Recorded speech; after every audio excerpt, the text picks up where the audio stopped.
아멘. 할렐루야. 감사합니다. 자, 우리 어려운 가운데서도 하나님께서 또 우리에게 건강 주시고 믿음 주셔서 하여튼 건강해야 예배하러 올 수 있잖아요. 또 믿음 주셔야 예배하러 올 수 있어요. 건강 주시고 믿음 주셔서 하나님께 예배하게 하심을 감사합니다. 자, 우리 하나님께 영광의 박수 한번 올리겠습니다. 자, 옆에 분들에게 말은 하지 말고 목례로 인사 한번 하세요. 반갑습니다. 사랑합니다. 예.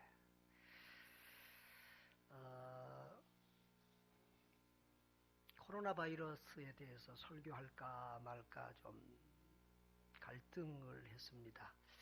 잠잠해질 것 같아서 넘어가려고 그랬는데 이번 주에 대구 신천지 교회에서 집단 이렇게 또 발생을 해서 전국적으로 확산되면서 참 이렇게 온 나라가 공포의 분위기 가운데 있고, 특별히 또 우리 은평구에서는 은평 송묘병원에 그 운전하시는 분 같아요. 확진자가 또 한 명이 나와서 여러 가지 뒤숭숭한 그런 상황이 되어서 한번 말씀을 전해야 되겠다 생각을 이번 주에 설교를 몇 편을 준비했나 모르겠어요. 이렇게 할까 말까. 또 성경만 가지고 하는 것은 참 쉬운데 이렇게 시대적인 상황이나 환경에 이것이 하나님의 뜻인가 하는 것에 대해서 이렇게 할 때는 내 생각이 또 내 해석이 잘못될 수도 있으니까 굉장히 조심스러운 면이 있어서 더 설교를 준비하기가 어려운 면이 있습니다. 아무튼 오늘 이렇게 예배하러 오신 여러분, 또 어떤 분들은 예배하러 와야 되느냐 갈등하신 분도 있었을 것이고, 또 어떤 분들은 안 오신 분들도 있는 것 같아요. 다른 데보다 빈자리가 많은 것이. 여러분, 이 코로나 바이러스의 이 전염병의 원인과 이유가 무엇일까요? 일반인들은 일반적인 관점에서 살핍니다. 중국 사람들이 저 박쥐나 이상한 혐오식품을 먹더니 이런 전염병이 왔다. 또 어떤 사람들은 우한에 무슨 바이러스 연구소가 있는데 거기서부터 나왔다. 이런 얘기들도 합니다. 또 우리 목사님들이나 또 그리스도인들은 이게 하나님의 징계가 아닌가 이렇게 보는 분들도 많이 있습니다.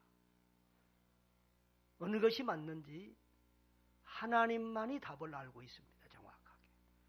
그러나 우리는 하나님이 주신 계시를 통해서 또 영감을 통해서 하나님의 뜻을 분별해 보기를 원합니다.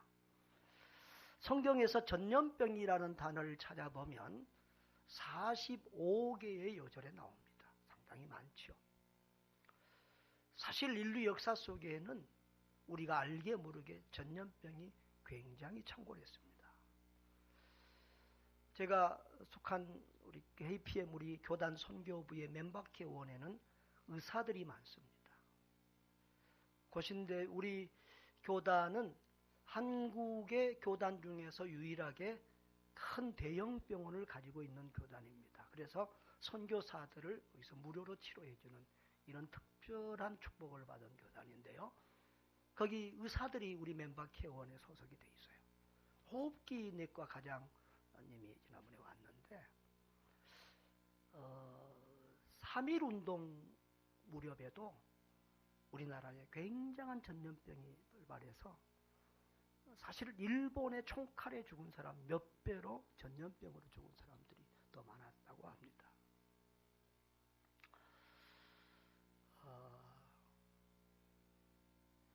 사실 우리도 이제 여러 가지 전염병이 몇 년마다 이렇게 계속 메르스라든가 오고 있는데 이번에 바이러스는 사망률은 낮는데 전염성이 굉장히 심한 것 같아요. 그래서 상당히 이제 염려가 되는 부분이 많이 있습니다. 근데 성경의 45개의 요절을 다 살펴보니까요. 성경은 전염병을 거의 다 하나님의 징계로 이렇게 말을 하고 있었습니다. 그러면 우한 코로나 바이러스가 하나님의 징계라고 하면 어떤 징계인가? 첫째로는 악한 정권에 대한 하나님의 징계라고 생각이 되어집니다. 하나님은 지도자들이 잘못할 때 이렇게 전염병으로 칠 때가 있었습니다. 하나님이 그렇게 사랑하던 다윗도 범죄했을 때 하나님이 다윗에게 세 가지를 조건을 주면서 너 어떤 매를 맞을래? 그렇게 말합니다. 다윗이 이 전염병은 3일 동안만 준다고 그러니까 전염병을 택했습니다. 근데 3일 만에 백성이 7만 명이 죽는 그런 큰 징계를 받게 됩니다. 여러분 그 당시 이스라엘 인구가 얼마나 됐겠어요? 근데 단지 3일 만에 7만 명이 죽었다 그러면 이거 뭐 말로도 할 수 없는 그런 거죠. 전 늘 마음이 아픈 게 지도자가 잘못했는데 백성들이 맞는다는 게 참 마음이 아픕니다. 이번에 중국도 매를 맞았는데 이 중국 우한이라고 하는 곳이 아주 이 중국 정부가 종교정책 시범지역으로 지정해서 중국 전역에서 가장 이렇게 박해한 곳 중에 하나라고 합니다. 지하교회를 48개를 강제로 폐쇄시켰고요. 그리고 중국이 정말 몇 년 전부터 선교사들을 추방하고 교회를 정말 이 시대에 상상할 수 없을 무시한 방법으로 박해를 했습니다. 예배당을 파괴했고요. 성경책을 불태우고요. 십자가를 끌어내리고요. 잠시 십자가를 끌어내린다는 것이 어떤 면에서 이거 간덩어리가 부은 사람들이 하는 짓인 것 같아요. 이제 주변에 십자가를 떼다가 죽는 경우들이 이상하게 많더라고요. 우리 동네에 그 교회 이름을 여러분들이 말하면 다 압니다. 큰 교회니까. 그 교회가 저쪽에 예배당을 팔고 옮겨갈 때 거기를 이렇게 빌라 아파트 짓는 사람이 샀는데 그 십자가 떼다가 죽었어요. 또 그 이후도 그런 얘기 들었는데 이번에 내가 아주 가까운 목사님, 내가 여러분들에게 이름 말하면 다 알 수 있는 목사님인데 그 교회가 예배당을 짓고 몇 년 만에 팔고 교회를 이렇게 여러 군데로 분산해서 나눠서 예배를 드리는데요. 그것을 산 사람이 그 땅 산 주인이 예배당 십자가를 떼다가 또 떨어져 죽었다는 거예요. 그래서 참 하나님이 십자가를 뗀다는 건 이건 사실은 상당히 조심스러운 일이에요. 그런데 중국 정부가 이런 일들을 교회마다 CCTV를 설치해서 감시를 하고 그래서 뭐 신학교나 이런 걸 전혀 교회 예배도 제대로 드릴 수 없습니다. 공산당 국기와 시진핑 주석의 초상을 교회 안에 걸게 하고 예배 시간에 먼저 정부 선전을 하게 하고 특별히 신앙 고백까지 다 바꿔버려서 예수님 대신에 하나님 대신에 정부를 지금 하나님의 자리에 앉혀놓는 그런 악을 범했습니다. 교회 집회를 봉쇄하고 선교사를 추방하고 교회 지도자들을 감옥으로 보내는 이런 죄악들을 저질렀는데요. 그래서 저는 하나님이 저 시진핑을 어떻게 손대실까 늘 궁금하고 바라봤는데 이 사건이 터지면서 하나님이 이렇게 저를 치시는구나 하는 생각이 듭니다. 아무튼 본인들이 깨달아야 되는데 이 시진핑의 정권과 공산당들이 그것을 깨닫고 회개하고 돌이키는 은혜가 있기를 바랍니다. 또 그렇게 기도해야 되겠고요. 또 그 시진핑만 아니라 저 북한의 김정은이라든가 교회를 박해하는 많은 나라와 정권들이 이런 것을 보고 두려워하며 돌이키는 은혜가 있도록 기도해야 될 줄 믿습니다. 또 우리가 그곳에서 아직도 사역하는 중국에서 사역하는 우리 선교사님들과 또 이번에 우리 정부의 영상과 요원들도 우리 갔잖아요. 또 우리 한인들 또 많은 중국에 참 그렇게 질병으로 고생하는 분들을 위해서는 우리가 기도해야 될 줄 믿습니다. 또 하나님이 악한 이단에 대한 징계를 드러내서요. 우리 지난번에 박군서 선교사님이 지난주 오후에 이 정부에 대해서 아마 설교를 한 걸로 압니다. 제가 잘은 모르는데 하여튼 이 악한 정권들이 까불 때에 시편 2편에 볼 때는 하나님이 비웃으신다 그랬는데 전능하신 하나님, 만왕의 왕, 만주의 주신 하나님이 세계를 통치하시고 정말 그 하찮은 인간들이 까부는 것 하나님이 이렇게 징치하신다. 그래서 지금 뉴스 여러분 보셨나요?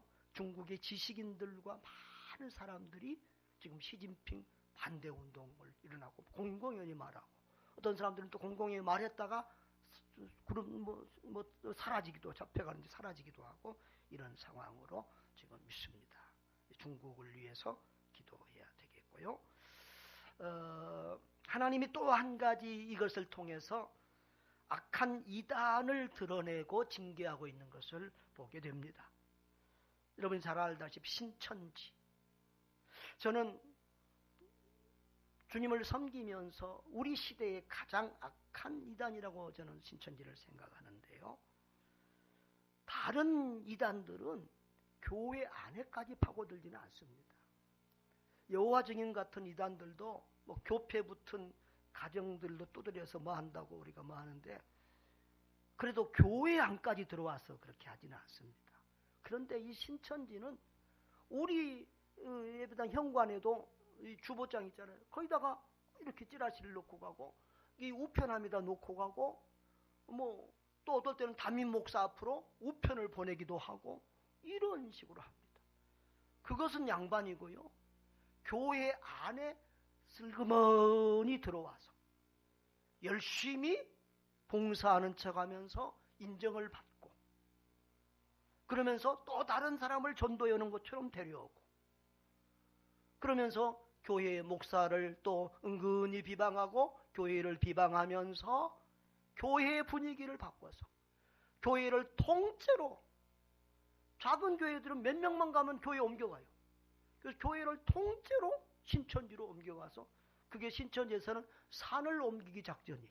산을 옮기는 정도. 각 교회로 주워가서 추수꾼이라고 하는데 그런 교회로 들어가서 교인들을 유혹해서 끌어가고 그래서 저 새롭게 아파트 단지나 새롭게 예배당 지은 데는 새로운 교인들이 많이 오잖아요.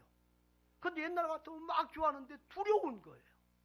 이 신천지가 몇 명이 들어와서 어떻게 할지를 몰라니까. 그래서 통째로 교회들이 넘어가고 목사들이 쫓겨나고 이런 일들이 생기고 있습니다. 그런데 이 신천지는 그동안 자기들의 모임 장소들도 비밀로 많이 숨기고요. 특별히 명단들을 잘 얻을 수가 없어요. 그래서 왜냐하면 명단이 밝혀지면 그 사람들이 각 교회로 들어가면 드러나니까 신천지 왔다고 밝혀져 버리니까. 그런데 그 명단을 숨기고 이렇게 각 교회로 파고드는데 하나님이 이번에 이렇게 드러나게 하시는 거예요. 그 사람들은 뭐 몇백 명 연락도 안 된다고 그러잖아요. 다 숨기고 있는 거죠. 그런데 그런 사람들을 명단을 다 드러나게 하고 지금 예배 초소를 폐쇄시키는 그런 상황으로 가고 있는 참 신기한 모습을 보게 됩니다. 여러분 신천지를 받고 방송에서 교회라고 하니까 저는 마음이 좀 안 좋은데요. 신천지는 정상적인 교회가 아닙니다. 여러분 저 신천지 뭐 교주 얘기가 자막으로 지금 나오잖아요. 여러분 교주가 있는 데는 교회가 아니에요. 통일교, 신천지교라고 부르든지 이만희교라고 부르든지 그래야 돼요. 교회가 아니에요. 그런데 이 신천지가 악한 것이 교회의 흉내를 내니까 악한 거예요. 교회 흉내를 내고 거기 뭐 성구나 이런 거 붙여놓은 거 보세요. 막 교회처럼 뭐 이렇게 해놓고 있잖아요. 그래서 유혹을 합니다. 여러분 그 신천지에 그렇게 사람이 많은데 교회는 줄어드는데 정상적인 교회는 줄어드는데 신천지는 그렇게 사람이 많은 것을 보세요. 근데 그들이 대부분이 교회에서 간 사람들이라는 게 마음이 더 아파요. 저는 교인들이 이단에 빠지는 게 좀 이해가 잘 안 되는데요. 이단에 빠진 교인들은 거의 다가 그렇습니다. 99% 100%가. 구원의 확신이 없는 열심자들, 진리를 바로 모르고 구원에 대한 확신이 없는 열심자들이 그런 이단에 자꾸 빠집니다. 여러분, 진리를 바로 알고 예수를 바로 알고 나는 지금 죽어도 천국 갈 수 있다고 하는 확실한 구원의 믿음을 가지고 주님을 섬기시기를 바랍니다. 여러분, 이번에 그 대구 신천지교회에서 난리가 났고요. 청도 또 대남병원에서 이렇게 많은 환자가 발생하고 사망자가 발생하고, 대남병원이 뭐라고 그랬죠? 누구 때문에? 그 교주 이만희 형 장례식 때문에 난리가 난 거예요. 이렇게 참 이단들은 남의 영혼을 파괴하기도 하고 나라를 이렇게 어렵게 하고 사람들을 해치는, 영과 육을 해치는 악한 단체가 되는데, 정부에서는 우리나라는 종교의 자유가 있기 때문에 이걸 이단이다 또 박해를 쉽게 할 수가 없어요. 그런데 이번에는 하나님께서 폐쇄시키도록 그렇게 하고 있는 것을 볼 때 참 신기하다. 하나님의 일하심은 놀랍다. 이럴 때에 또 교회들이, 성도들이 사람들에게 알려야 돼요. 저것은 정상교회가 아니라 이단이다. 교회가 아니라고 하는 것을 알리시기를 바랍니다. 그래서 하나님은 이렇게 이런 병을 통해서 참 악한 이단을 드러내고 있고요. 그 다음에 세 번째로는 교회에 대한 징계와 시험이 아닌가 생각을 해봅니다. 한국 교회가 타락하고 변질되고 지금 쇠락하는 것은 다 압니다.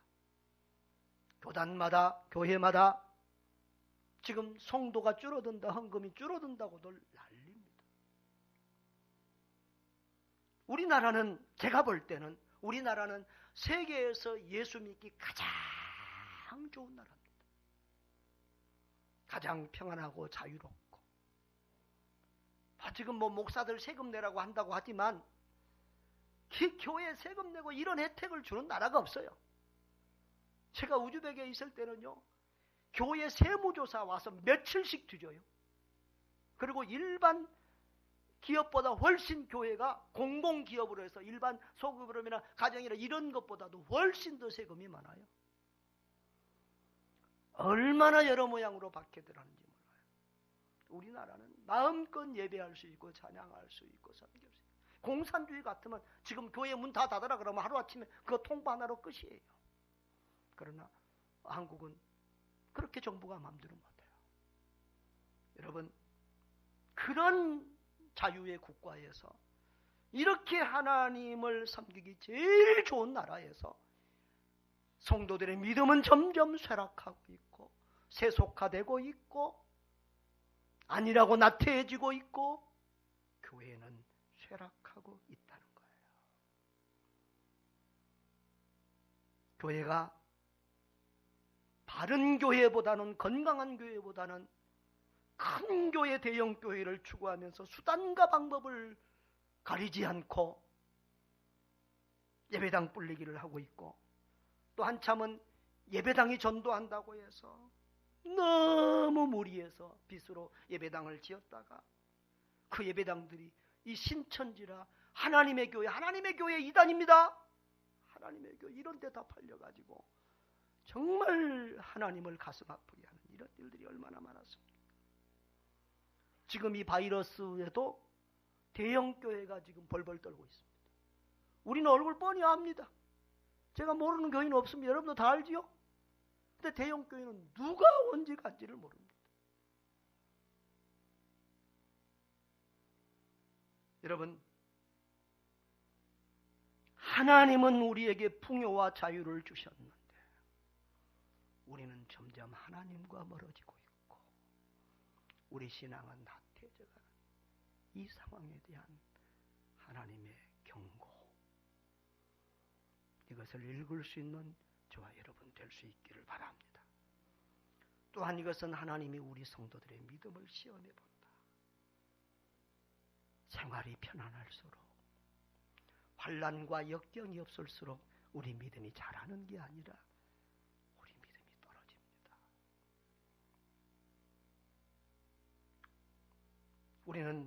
우리 세대의 신앙인들은 일제시대를 겪지 않았습니다. 6.25를 겪지 않았습니다.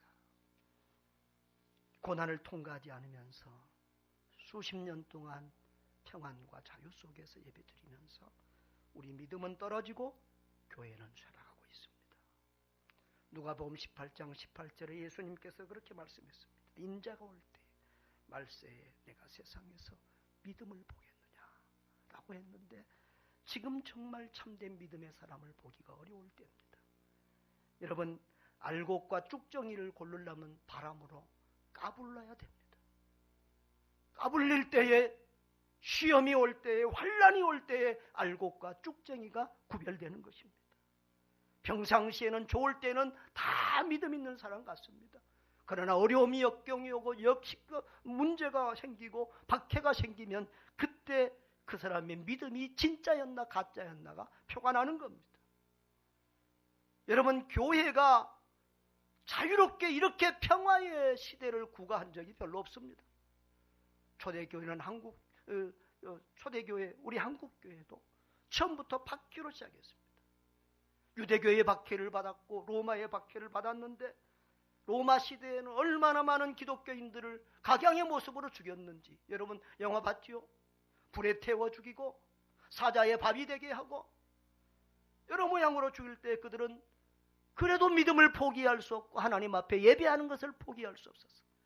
지하 땅굴을 파고 들어가서 거기서 예배하고 거기서 살았습니다. 어떤 사람들은 거기서 태어나서 거기서 살다 거기서 죽었습니다. 우리가 그냥 조그만 땅굴이라고 생각하면 안 됩니다. 카타콤은 지하 도시입니다. 저는 로마의 카타콤은 잘 못 봤는데 터키의 카타콤을 봤는데 지하 20몇 층까지 있어요. 개방은 8층까지밖에 안 됐어요. 찾으러 기독교인들 잡으러 들어가면 자기도 길러져서 죽어요. 그러니까 못 하는 거예요. 그 안에서 다 먹고 살고 하다가 죽으면은 이 벽이 다 흙이니까 흙 파서 사람 놓고 막아버리면 거기가 무덤이 되는 거예요. 그런 식으로 살았어요. 그래도 믿음을 포기하지 않고 예배를 포기하지 않았어요. 일제강점기에도 저 일제가 얼마나 교회를 박해했습니까? 저 공산당에 밀고 왔을 때 얼마나 기독교인들을 죽이고 목사들을 죽였습니까? 그때도 목숨 걸고 예배하고 신앙을 지켰습니다. 바로 그 대표적인 교단이 우리 고려파요, 우리 고신교단입니다. 그래서 저 뒤에 계단에 내려온 거 보면은 있지요? 그 순교자들에 의해서 세워진 교단이 우리 교단이고 우리 고려신학교입니다. 바로 그 6.25 때 손양원 목사님이 총에 맞아 죽으셨습니다. 우리 교단의 선배입니다. 여러분, 이런 우리 믿음을, 이런 우리 예배를 이런 것들 때문에 두려워 포기하고 떨면 되겠습니까? 인류 역사상에 이런 일들 때문에 예배를 포기한 그런 참교회는 없었습니다.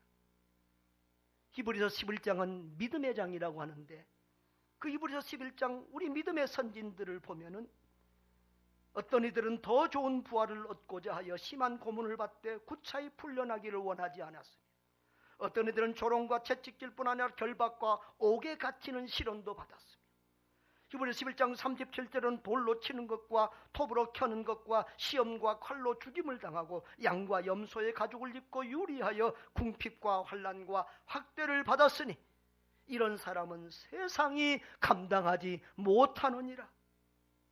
세상의 어떤 사건과 문제와 박해와 죽음도 그리스도인들을 감당 못한다는 거예요. 할렐루야. 그들이 광야와 산과 동굴과 토굴에 유리하였다라고 했습니다. 교회는 박해와 함께 성장했고 고난과 문제 속에서 성장했습니다. 여러분, 우리는 평안해야 믿음이 자랄 것 같고 우리가 더 성장할 것 같지만 그렇지 않습니다. 우리나라도 IMF 때 교회가 더 부흥된 거 아시지요? 하나님이 한 번씩 흔드십니다. 교회를 흔들고 성도들의 믿음을 흔들어 보십니다. 이런 하나님의 섭리를 깨닫고 경각심을 가지고 하나님 앞에 내 믿음을 보여드리는 그런 계기가 될 수 있기를 주의 이름으로 축복합니다. 자, 이런 상황에서 우리는 어떻게 해야 되느냐? 일반적으로 우리들은 자신을 위해서도 남을 위해서도 우리가 건강관리 잘하고 우리가 조심해야 됩니다. 또 목사는 목회적인 차원에서 우리가 여러 가지 조치들을 이렇게 했는데 그것은 내가 뭐가 두려워서가 아니고 우리 성도들을 보호해야 될 목회적인 목사의 그런 모습이 있기 때문에 그렇습니다. 여러분, 그래서 우리는 서로 이렇게 조심하고 또 정부의 시책에도 협력해야 될 줄 믿습니다. 그러나 우리가 또 바라봐야 될 것은 영적으로 이것을 분별하고 어떻게 대처해야 되는 것입니다. 우리는 세계를 경영하시는 이 하나님의 뜻과 손길을 바라보며 이 모든 것을 합력하여 선을 이루시를 하나님을 바라봐야 될 줄 믿습니다. 신명기 8장 2절에 보면 낮추시고 시험하시고 징계하셔서 결국은 우리를 하나님을 경외하는 사람으로 이끌어 가신다는 거예요. 연초에도 말씀하신 것처럼 마침내 복을 받게 하시려 우리의 신앙을 일깨우고 두드리고 깨우고 이렇게 하시는 과정에 있는 줄 믿습니다. 열왕기상 8장 37절 이하에 보면은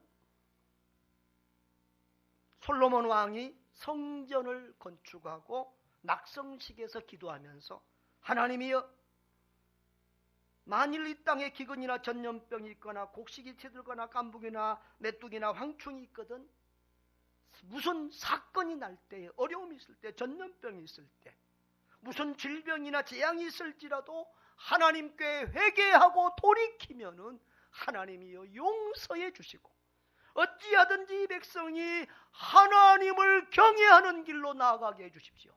그렇게 기도하고 있습니다.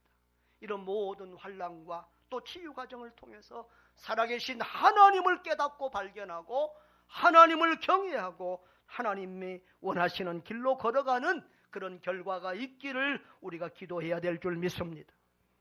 그리고 또한 우리는 기도하고 회개하고 돌이켜야 됩니다. 오늘 시편 91편 우리 15절 다 같이 한번 읽겠습니다. 시작. 그가 내게 간구하리니 내가 그에게 응답하리라. 그들이 환난 당할 때에 내가 그와 함께하여 그를 건지고 영화롭게 하리라. 아멘. 하나님께서 우리가 하나님께 기도하고 간구하면 하나님께서 응답해 주시고 환난 당할 때에 함께해서 우리를 건지시고 영화롭게 하시겠다고 말씀하고 계십니다. 할렐루야. 우리가 기도하고 구하면 하나님이 들어주시고 우리를 환난에서 건져주시는 줄 믿습니다. 우리는 이럴 때 정말 기도해야 될 때입니다. 회개하고 돌이켜야 될 때입니다. 여러분 열왕기상 한번 읽어볼까요? 자, 우리 역대상으로 보겠습니다. 똑같은 본문이 양쪽에 있는데요. 우리 역대상 보겠습니다. 역대상 구약성경 663쪽 정도 되겠습니다. 사실은 이것 두 개를 다 설교를 준비해 놓고 내가 이쪽 본문을 택했는데요. 자, 역대상 6장 26절에서 31절 다 같이 합독하겠습니다. 만일 663페이지 찾았어요?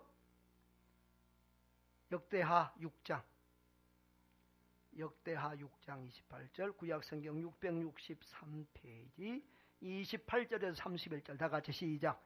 만일 이 땅에 기근이나 전염병이 있거나 곡식이 시들거나 깐부기가 나거나 메뚜기나 황충이 나거나 적국이 와서 성읍들을 에워싸거나 무슨 재앙이나 무슨 질병이 있거나를 막론하고 한 사람이나 혹 주의 온 백성 이스라엘이 다 각각 자기의 마음에 재앙과 고통을 깨닫고 이 성전을 향하여 손을 펴고 무슨 기도나 무슨 간구를 하거든 주는 계신 곳 하늘에서 들으시며 사유하시되 각 사람의 마음을 아시오니 그의 모든 행위대로 갚으시옵소서. 주만 홀로 하나님의 사람의 마음을 아심이니이다.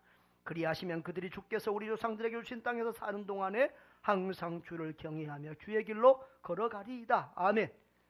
각각 자신들의 마음의 재앙과 고통을 깨닫고 하나님께 기도하면 그 마음을 아시는 하나님께서 그 기도를 응답해 달라는 거예요. 뭐냐면은 이스라엘 백성들이 자기들의 죄를 깨닫고 전심으로 회개하면 그 각 사람의 마음을 아시는 하나님이 진짜 참으로 회개하는 자들의 기도를 들으시고 그 기도 응답해 주시라는 거예요.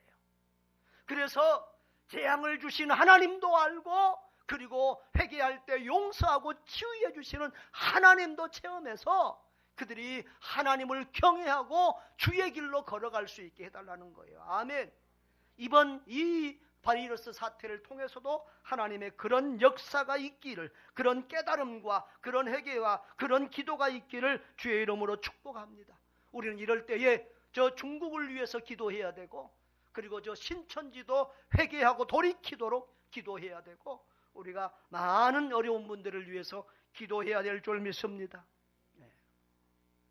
그리고 빨리 이제 치료약도 또 개발돼서 어제 저쪽 어느 병원에서 치료약을 발견했다 어쨌다 그런 거 들어왔는데 아직 확정된 바가 있어서 우리 성도들에게 공개는 안 하고 있습니다.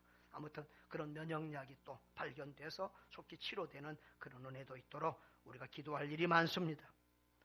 세 번째로 하나님의 주권과 보호하심을 믿고 두려워하지 않기를 바랍니다. 오늘 시편 91편의 말씀은 거의 그런 말씀이에요. 자, 1절, 2절, 3절 다 같이 한번 읽어볼까요? 시작. 지존자의 은밀한 곳에 거주하며 전용자의 그늘 아래에 사는 자여, 나는 여호와를 향하여 말하기를 그는 나의 피난처요 나의 요새요 내가 의리하는 하나님이라 하리니 이는 그가 너를 새 사냥꾼의 올무에서와 심한 전염병에서 건지실 것임이라. 아멘. 지존자가 누구야? 하나님이에요. 하나님의 은밀한 곳에 하나님이 우리를 보호하시고 전능자의 그늘 아래 하나님이 우리를 그렇게 두고 있다는 거예요. 하나님은 나의 피난처요 나의 요새요 내가 의지하는 하나님이라고 그렇게 믿고 사는 하나님의 백성들에게는 하나님께서 새 사냥꾼의 올무에서와 심한 전염병에서 건져주신다는 거예요. 아멘. 4절에 그의 깃털로 덮어주시고 그의 날개 아래 피하도록 보호해 주시고 하나님이 우리 방패가 되어주신다는 거예요. 그래서 5절 6절 같이 한번 읽어볼까요? 너는 밤에 찾아오는 공포와 낮에 따라드는 화살과 어두울 때 퍼지는 전염병과 밝을 때 닥쳐오는 재앙을 두려워하지 아니하리로다. 할렐루야. 하나님을 믿고 하나님의 보호하심을 믿는 성도는 그런 것 속에서 두려워할 필요가 없다는 거예요. 7절을 읽어보면 더 신랄합니다. 1000명이 내 왼쪽에서 10,000명이 내 오른쪽에서 엎드러지나 이 재앙이 내게 가까이 하지 못하리로다. 다시 말하면 1000명 10,000명이 자빠지고 죽어나가도 이 재앙이, 이 전염병이 너에게는 가까이 하지 못하도록 하나님이 보호해 주신다는 거예요. 8절을 보면 너는 똑똑히 봐라. 악인들에게는 내가 보응한다. 아까 우리 말했죠. 악인들에게 하나님이 보응하시는 그런 차원이 있다. 악한 정권과 지도자. 악인들에게는 내가 보응하지만 그러나 9절 10절 같이 볼까요? 내가 말하기를 여호와는 나의 피난처시라고 지존자를 너의 거처로 삼았으므로 화가 내게 미치지 못하며 재앙이 내 장막에 가까이 오지 못하리니. 할렐루야.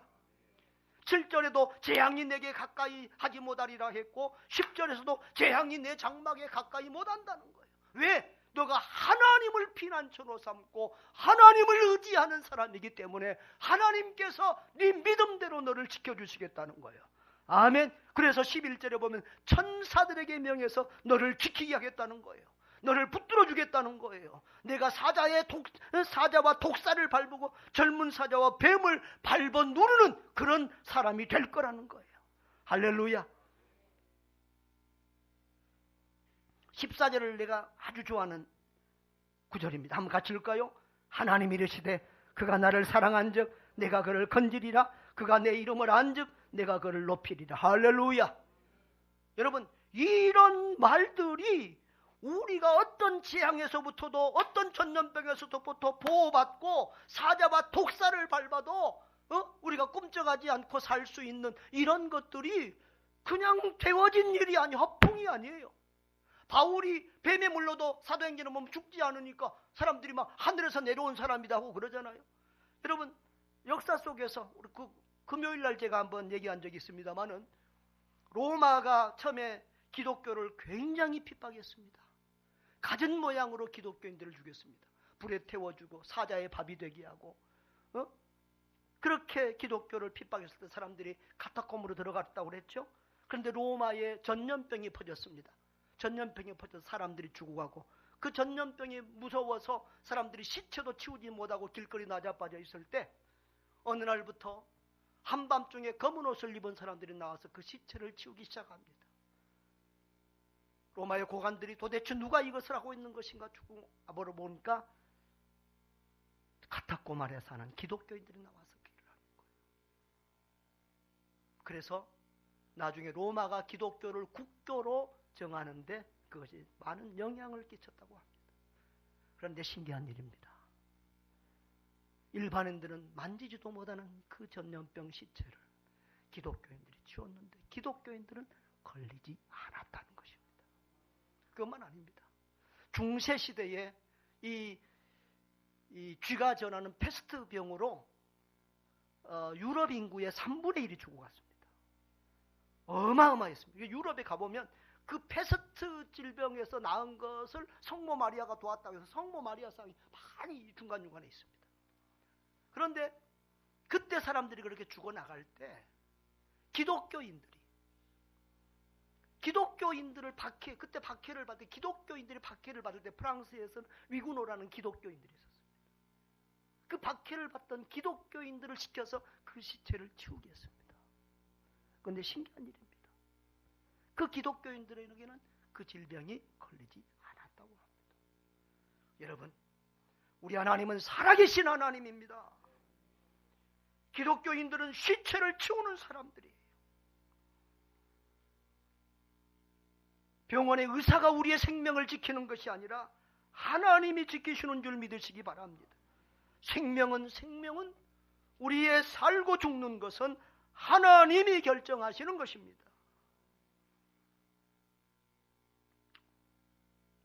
했죠? 제가 가끔 얘기했죠. 우즈벡에 있을 때 열심히 두려움 없이 일하는 사람이나 두려워서 아무 일도 안 하는 선교사나 추방당할 때는 보니까 같이 당하더라고요. 뭐 조심해서 벌벌 떤다고 그 사람이 전염병이 안 걸리고 뭐 편안하게 뭐 산다고 해서 뭐 그 사람이 전염병이 그러는 거 아니에요. 결정적인 것은 하나님이 보호해 주셔야 돼요. 미리 겁먹고 두려워 떨고 예배까지 회피하는 것은 기독교인의 자세가 아니에요. 병원의 의사가 우리를 지키는 것이 아니라 하나님이 지킨다는 믿음을 가지고 우리 하나님을 두려워하며 또 우리 하나님을 의지하며 생명은 주께 있사오니 주님, 나는 천국 갈 때까지 주님을 예배할 뿐입니다.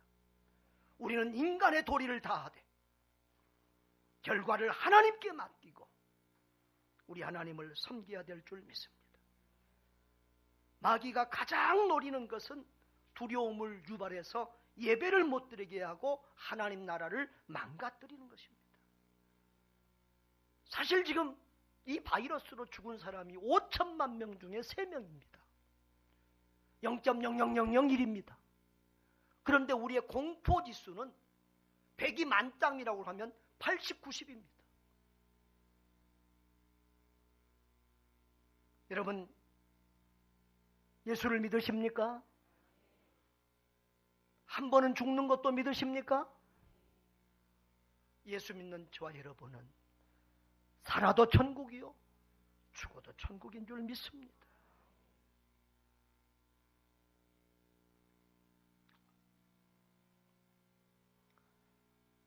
저는 그렇습니다. 예배 못 드리고 오래 사느니 예배 드리다가 천국 가겠습니다. 이게 제 신앙 고백입니다. 저는 은혜 받고 처음 예배 드릴 때부터 예배 못 드리면 그것이 저주인 줄 알았습니다. 예배는 생명이다. 전염병에 든 것만 저주고 형벌이 아니라 교통사고나 무슨 일을 당하는 것이 저주가 형벌이 아니라 예배 드릴 수 없는 그것이 저주고 형벌이다. 여러분, 예배는 우리 신앙의 기본입니다. 그리고 천국 갈 때까지 우리가 마지막까지 숨을 거둘 때까지 아까 우리 찬송한 것처럼 숨질 때 되도록 우리가 해야 될 것이 하나님을 예배하며 기도하는 것인 줄 믿습니다.